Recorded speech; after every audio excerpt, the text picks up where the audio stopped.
안녕하세요. 책 읽어주는 꿀잠 DJ입니다. 잘 지내셨죠?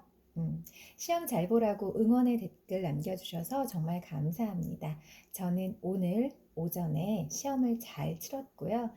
교수님께서 가채점을 해주셨는데 잘 본 것 같습니다. 사실 다 맞고 싶었거든요. 제가 좀 완벽주의여서 패스는 당연하고 정말 만점을 받고 싶다라는 그런 욕심이 있었는데 공부 진짜 열심히 했거든요. 근데 만점은 아니었어요. 그래도 뭐 패스는 할 것 같습니다. 물론 실습이 아직 좀 많이 남아있긴 한데 그래도 어쨌든 어려운 필기 시험을 잘 넘겨서 지금 기뻐요. 사실 기쁜데 반은 기쁘고 반은 걱정이에요. 실습이 또 어마어마하기 때문에 어쨌든 한 고비는 넘겼으니까 기분 좋은 마음으로 녹음을 시작하도록 할게요. 오늘은 마지막 챕터입니다. 19. 앤이라고 합니다. 대가족 아이들의 방에는 더 없는 즐거움이 넘쳤다. 아이들은 거지가 아닌 여자아이와 친해지면서 꿈에도 생각지 못했던 즐거움을 얻었다. 세라는 고생하고 많은 일을 겪었다는 사실만으로도 값을 매길 수 없는 큰 재산을 가진 셈이었다. 모두가 세라가 겪은 일을 듣고 또 듣고 싶어 했다. 크고 환한 방, 따뜻한 난로가에 앉아서 다락방이 얼마나 추운지 듣는 것은 참 즐거웠다. 멜기세덱 이야기나 탁자 위에 올라가서 창문으로 몸을 내밀고 바라보는 풍경과 참새들 이야기를 들으면 다락방이 춥고 삭막하다는 사실은 별것 아닌 것처럼 느껴졌으며 다락방이 꽤나 즐거운 곳처럼 생각되었다. 물론 가장 사랑받는 이야기는 연회를 연 이야기와 다락방에서 꿈이 현실로 이루어진 이야기였다. 세라는 캐리스퍼드 씨와 만난 다음 날 처음으로 그 이야기를 들려주었다. 그때 대가족의 아이들 몇몇도 놀러와서 함께 차를 마셨다. 아이들이 난로와 깔개에 앉아있을 때 세라는 늘 하던 대로 이야기를 들려주었고 캐리스퍼드 씨는 세라를 지켜보며 귀를 기울였다. 세라는 이야기를 마치자 캐리스퍼드 씨를 바라보며 무릎에 손을 얹고 말했다. 전 이야기 다 했어요. 이제 톰 아저씨 이야기도 들려주시겠어요? 캐리스퍼드 씨는 세라한테 톰 아저씨라고 부르라고 했다. 아저씨 이야기는 왠지 멋질 것 같아요. 그렇게 해서 캐리스퍼드 씨도 이야기를 들려주었다. 캐리스퍼드 씨는 아픈 몸으로 늘 혼자 앉아있다 보니 하루하루가 지루하고 짜증스러웠다. 그래서 람다스가 캐리스퍼드 씨의 생각을 딴 곳으로 돌리려고 거리를 지나다니는 사람들의 모습을 설명해 주곤 했는데 한 여자아이가 유난히 자주 입에 오르내렸다. 캐리스퍼드 씨는 차츰 그 아이가 궁금해졌다. 크루데위의 딸을 찾고 있었기 때문이기도 하고 람다스가 원숭이를 쫓아갔다가 다락방에서 그 아이를 만났다는 이야기를 해주었기 때문이기도 했다. 람다스는 그 아이가 누추하게 짝이 없는 방에서 살지만 몸가짐으로 보아 하인 취급을 받을 만한 아이가 아닌 것 같다고 말했다. 람다스가 그 아이의 비참한 생활에 대해 조금씩 알아왔다. 또 람다스는 몇 미터 안 되는 지붕을 타고 다락방 창문으로 가는 일이 식은 죽 먹기였던 터라 그 덕분에 많은 일들이 일어나게 되었다. 어느 날 람다스가 말했다. 주인어른, 그 아이가 심부름을 나간 사이에 제가 몰래 들어가서 난로불을 피워놓으면 어떨까요? 아이가 흠뻑 젖어서 추위에 떨며 돌아왔을 때 난로불이 피워져 있으면 마법사가 한 일이라고 생각할 겁니다. 그 기발한 생각에 캐리스퍼드 씨가 오랜만에 웃음을 되찾자 람다스는 뛸 듯이 기뻐하며 계획을 자세히 설명하고 그 밖에 여러 가지 일들도 쉽게 할 수 있다고 말했다.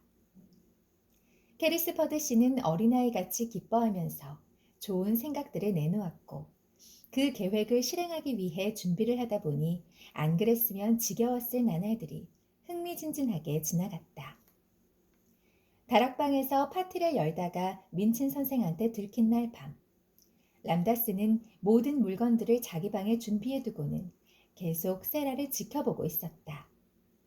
람다스는 지붕에 납작 엎드려서 다락방 창문을 들여다보다가 파티가 비참하게 끝나자 세라가 지친 나머지 깊이 잠들 거라고 확신했다. 람다스는 흐릿한 등잔을 들고 살금살금 다락방으로 들어갔고 다른 사람은 바깥에 남아서 물건들을 건네주었다. 세라가 조금이라도 뒤척이면 람다스는 등잔 뚜껑을 닫고 방바닥에 납작 엎드리곤 했다. 아이들은 수많은 질문을 해대면서 그 밖에 흥미진진한 사실들을 많이 알아냈다. 세라가 말했다. 정말 기뻐요. 아저씨가 제 친구여서 정말 기뻐요. 이 두 사람은 둘도 없이 친한 친구가 되었다. 어쨌든 둘은 놀라울 정도로 잘 맞았다. 캐리스퍼드 씨는 세라를 누구보다도 좋아했다. 한 달이 지나자 캐리스퍼드 씨는 카마이클 씨가 말한 대로 몰라보게 좋아졌다. 캐리스퍼드 씨는 항상 기쁘고 즐거웠으며 무거운 짐이 되어 짓누르기만 하던 재산도 즐거움을 안겨줄 수 있다는 사실을 알아가기 시작했다. 세라에게 줄 멋진 선물들이 많았다. 세라는 캐리스퍼드 씨를 마법사라고 불렀고 캐리스퍼드 씨는 세라를 놀라게 해주는 것이 커다란 즐거움이었다. 세라가 방에 가보면 새로운 아름다운 꽃이 피어있기도 하고 베개 밑에 뜻밖의 작은 선물들이 숨겨져 있기도 했다. 한 번은 저녁에 캐리스퍼드 씨와 함께 앉아있다가 묵직한 발이 문을 긁는 소리가 들려서 나가보니 커다란 개가 서 있었다. 멋진 보어 하운드였는데 개가 메고 있는 금과 은으로 된 목걸이에는 나는 세라 공주님을 모시는 보리스입니다 라고 쓰여 있었다. 캐리스퍼드 씨는 세라가 누더기 입은 공주였던 시절의 이야기를 가장 좋아했다. 오후에 대가족 아이들이나 어민가드와 로티가 함께 모여서 즐겁게 놀기도 했다. 하지만 세라와 단둘이 앉아 책을 읽거나 이야기를 나누는 시간도 특별한 매력이 있었다. 그런 시간이면 흥미로운 생각들이 많이 떠올랐다. 어느 날 저녁, 캐리스퍼드 씨가 책을 읽다가 고개를 들어보니 자기 말벗이 잠시 꼼짝 않고 난로불만 바라보며 앉아 있었다. 캐리스퍼드 씨가 물었다. 또 뭘 상상하고 있니, 세라? 세라가 환한 얼굴로 말했다. 그 배고팠던 날과 그때 본 아이를 생각하고 있었어요. 캐리스퍼드 씨는 슬프게 말했다. 배고팠던 날이 참 많았잖니. 어떤 날을 말하는 거냐? 아저씨는 모른다는 것을 깜빡 잊었어요. 꿈이 실제로 이루어지던 바로 그날이었어요. 세라는 빵가게, 진흙탕에서 4페니를 주운 일, 자기보다 더 굶주린 아이를 만난 일들을 이야기했다. 아주 간단하게, 되도록 몇 마디 말로 줄여서 이야기했지만 캐리스퍼드 씨는 손으로 눈을 가린 채 양탄자만 내려다 보아야 했다. 세라는 이렇게 말을 맺었다. 저는 어떤 계획을 짜고 있었어요. 제가 하고 싶은 일을 생각하고 있었어요. 캐리스퍼드 씨가 나직하게 물었다. 그게 뭐니? 하고 싶은 건 뭐든지 해도 된답니다, 공주님. 세라는 조금 망설이며 말했다. 제가 돈이 많다고 하셨으니까 말인데요. 그 빵가게 아주머니한테 가서 부탁 하나 할까 해요. 굶주린 아이들이 있다면 특히 날씨가 나쁜 날에 그런 아이들이 빵집 계단에 앉아있거나 가게를 들여다보면 아이들한테 먹을 것을 주고 빵값 청구서는 저한테 보내달라고 말이에요. 그래도 될까요? 캐리스퍼드 씨가 말했다. 내일 아침 당장 그렇게 하자꾸나. 고맙습니다. 저는 배고픔이 어떤 것인지 잘 알고 있어요. 상상으로도 배고픈 걸 잊어버릴 수 없을 때는 정말 힘들었어요. 캐리스퍼드 씨가 말했다. 그래 아가. 그래. 그랬겠지. 이젠 잊어버리려무나. 여기 이 발판에 앉아서 네가 공주라는 사실만 기억하렴. 세라는 웃으며 말했다. 네, 저는 백성들한테 빵을 줄 수 있으니까요. 이튿날 아침 민친 선생은 창밖을 내다보다가 눈꼴신 광경을 보게 되었다. 훤칠한 말들이 끄는 인도 신사의 마차가 이웃집 앞에 서 있고 인도 신사와 값비싼 모피옷을 따뜻하게 차려입은 여자아이가 계단을 내려와 마차에 탔다. 그 아이는 낯이 익었으며 보고 있으니 옛날 일이 떠올랐다. 그 뒤로 또 낯익은 사람이 따라갔다. 민친 선생은 짜증이 와락 치밀었다. 그것은 베키였는데 기뻐서 싱글벙글하며 무릎 덮개와 소지품을 들고 마차까지 아가씨를 배웅했다.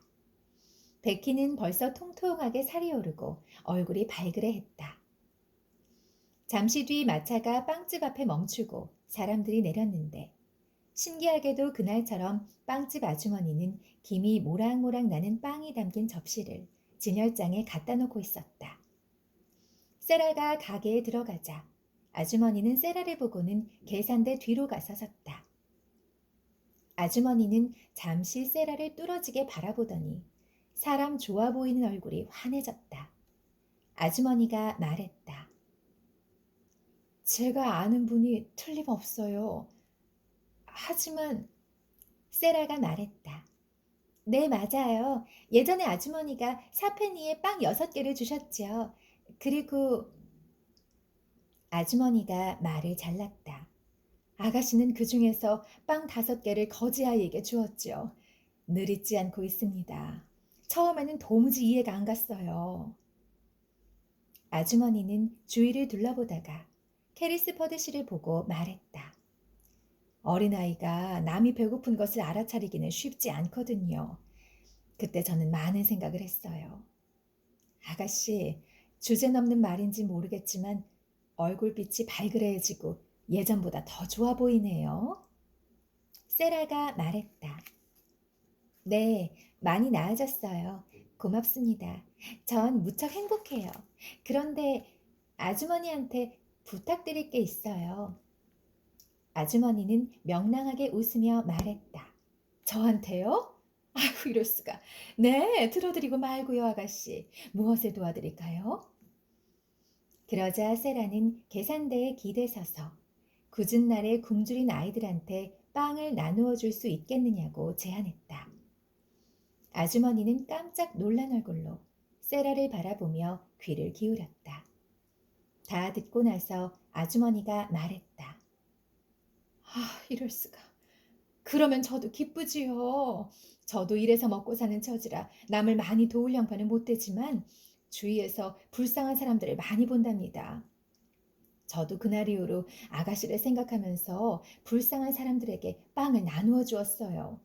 그때 아가씨는 온몸이 축축하게 젖고 춥고 배고파 보였어요. 그런데도 마치 공주님처럼 거지아이한테 빵을 나누어 주었지요. 그 말을 듣자 캐리스퍼드 씨는 자기도 모르게 웃음을 지었고 세라도 그날 굶주린 거지아이의 무릎에 빵을 내려놓으며 스스로에게 했던 말이 떠올라서 살짝 웃었다. 세라가 말했다. 그 아이는 정말 배가 고파 보였어요. 저보다 훨씬 더. 아주머니가 말했다. 굶주리고 있었죠. 그 아이는 그 뒤로도 몇 번이나 그 얘기를 했어요. 비를 맞으며 앉아있는데 늑대가 뱃속을 물어 뜯는 것처럼 아팠다고. 세라가 소리쳤다. 그 뒤로 그 아이를 보셨나요? 어디 있는지 아세요? 아주머니는 그 어느 때보다도 사람 좋게 웃으며 대답했다. 그럼요. 알다마다요. 저기 뒷방에서 산 지 벌써 한 달이 되었어요. 알고 보니 참 얌전하고 착한 아이더군요. 그동안 살아온 걸로 보자면 믿기 어렵겠지만 가게 일도 부엌 일도 아주 잘한답니다. 아주머니는 작은 뒷방의 문가로 다가서서 아이를 불렀다. 그러자 한 여자아이가 아주머니를 따라 나와 계산대 뒤에 섰다.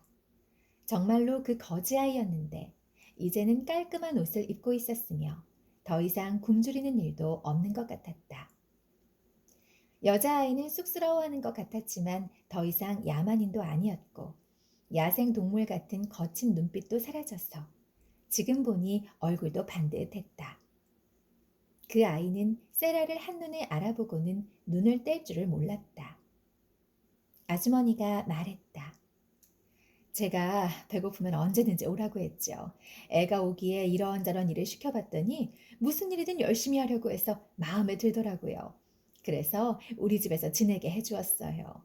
어찌나 얌전하고 고마워하면서 일도 잘 거두는지. 이름은 앤이랍니다. 성은 없지요.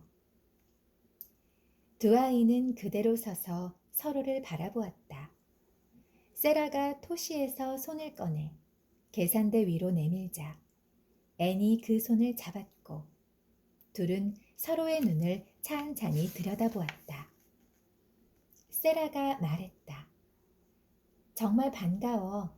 이번에 생각한 게 있어. 아주머니가 아이들한테 빵을 나누어 주는 일을 너한테 시킬지도 몰라. 너도 배고픈 게 어떤 건지 아니까 그 일을 좋아할 거야. 앤이 대답했다. 네, 아가씨.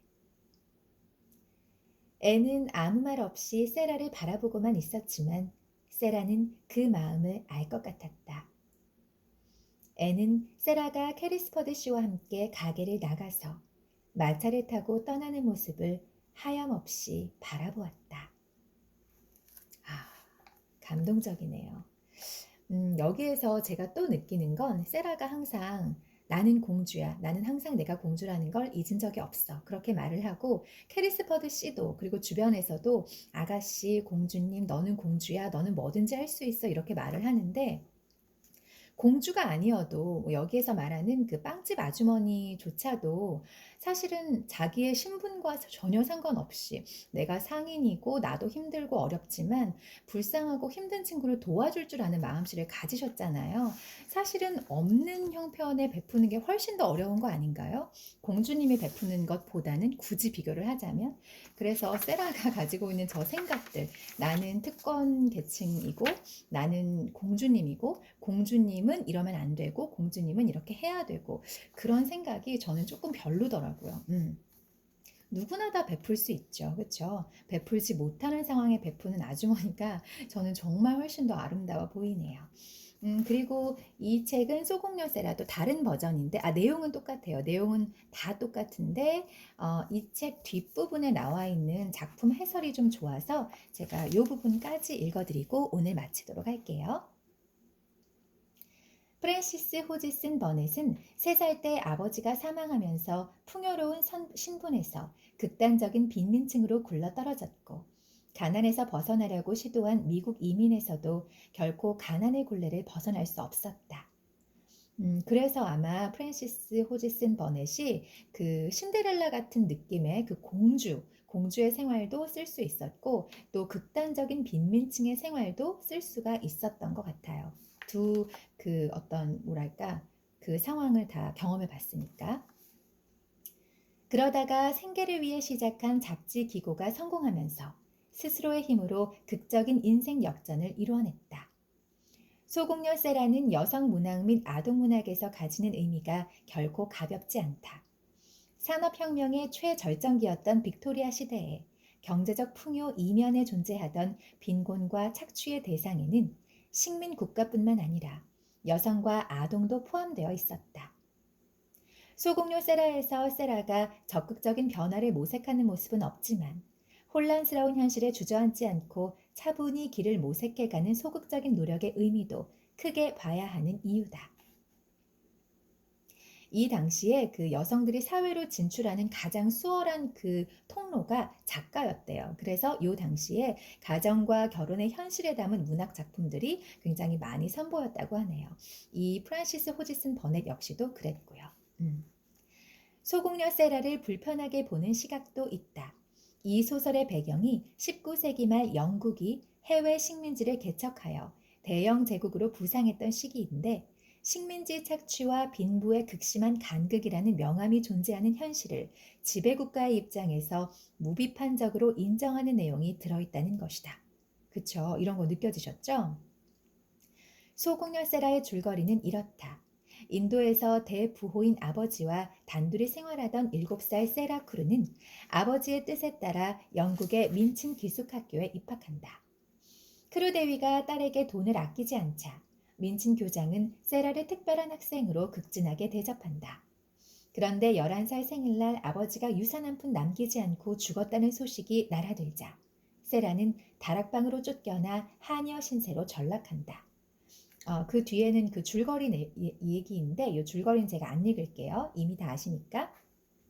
그리고 이 작품 해설로 돌아가서 현대적인 시각으로 보자면 분명히 불편한 부분들이 있다. 예를 들어 주요 등장인물인 크루 대위가 영국 육군 대위로서 인도에서 어마어마한 부를 누린다는 설정은 식민 국가에 대한 침략 전쟁과 자원 약탈을 내포한다. 하지만 세라는 한 번도 그 사실에 의구심이나 회의를 품지 않고 끝내 아버지가 착취로 잃은 부를 자기 몫으로 고스란히 돌려받는다. 또 세라는 하루아침에 공주에서 하녀 신세로 전락하지만 물질 만능주의에 찌든 속물 같은 어른과 악한 동료에게 학대받고 혹사당하기는 해도 날 때부터 고귀한 계급임은 한순간도 전복되지 않는다. 세라는 잃었던 신분을 회복하지만 베키는 여전히 하녀로 남아 세라를 시중드는 것이 그러하다. 그러나 이는 현실을 감추거나 미화하려 하지 않고 있는 그대로 반영했던 19세기 문학의 리얼리즘적 특징이기도 하다. 이게 리얼리즘의 특징이 아니라 현실을 미화할 필요를 못 느꼈던 거겠죠. 이때 프란시스 호지스 버넷이 태어나던 요 시기에 써진 그 문학 작품들은 그냥 우리 대영제고 우리는 우리가 착취한 게 아니라 우리가 누릴 만한 부야. 우리 신분은 그래. 이렇게 생각을 했기 때문에 현실을 감추거나 미화할 생각조차 못한 게 아닐까요? 리얼리즘의 특징이라고 봐야 할까? 계속 읽어볼게요. 소공녀 세라가 시대상을 날카롭게 꼬집고 있지는 않지만 상상력과 품위를 잃지 않기 위해 노력하는 한 소녀의 이야기는 역경을 극복하는 마음가짐을 일깨워주고 사랑과 박애라는 시대를 초월한 메시지를 전달한다. 이는 버넷이 자신의 작품에서 시종일관 전하고자 했던 메시지이기도 하다. 미국인 소년 세드릭이 귀족의 대를 잇기 위해 영국으로 건너가 숱한 시련을 견디며 주변에 선한 영향을 미치는 소공자나 영국인 소녀 메리가 부모의 죽음을 계기로 부인과 사별한 고모부 댁에 들어가 집안의 행복을 되찾아주는 비밀의 화원에서도 일관되게 나타난다. 사회 구조적 관점으로 확대되지 않더라도 미약하게 남아 자유와 평등을 지향하며 결말이 주인공 개인의 성공에서 끝나지 않고 주변을 돕고 치유하는 선순환으로 이어진다는 점에서 버넷의 작품들은 인간의 가치를 구현하는 감동적인 성장 이야기라고 말하기에 손색이 없다. 이거는 공감합니다. 이렇게 힘든 상황 속에서 특별히 이렇게 너무나 화려하고 풍요로운 생활을 하던 아이가 한순간에 하인으로 너무나 힘든 생활로 전락을 하게 됐는데도 불구하고 그 상황에서도 험한 말이나 그들이 하는 그 응대에 똑같이 대응하지 않고 계속해서 고운 마음을 가지려고 힘든 상황에서도 힘든 아이를 보고 도와주려는 마음을 가진 것, 그리고 본인이 다시 그 자리에 왔을 때도 잊지 않고 그들을 도우려고 했었던 그거는 저도 높이 삽니다. 근데 어쨌든 이 작품 해설집에서 말하는 그 부분들이 저도 좀 걸리는 부분이었어요. 잘 들어주셔서 감사하고요. 오늘 영상은 사실은 제가 제 댓글에 제 영상에 댓글을 남겨주신 한 분을 위한 헌정 영상이에요. 아프신 분, 제가 항상 마음이나 몸이 아픈 분들에게 더 마음이 간다고 항상 말씀을 드렸는데 제가 누구라고 말씀은 안 드리겠지만 들으시면 아실 거예요. 이석증 때문에 지금 너무 고생하시는 한 분이 계시는데요. 제 이 새 업로드된 영상을 들으시고 조금이나마 편안한 시간이 되셨으면 좋겠습니다. 저 이제 오전 시험 끝나서 이제 조금 쉬려고 합니다. 오늘은 이렇게 실시간으로 제가 영상을 업로드하게 되네요. 보통 실시간은 아닌데 아무튼 여러분도 점심 맛있게 드시고 다음에 또 재밌는 책 가지고 오겠습니다. 감사해요.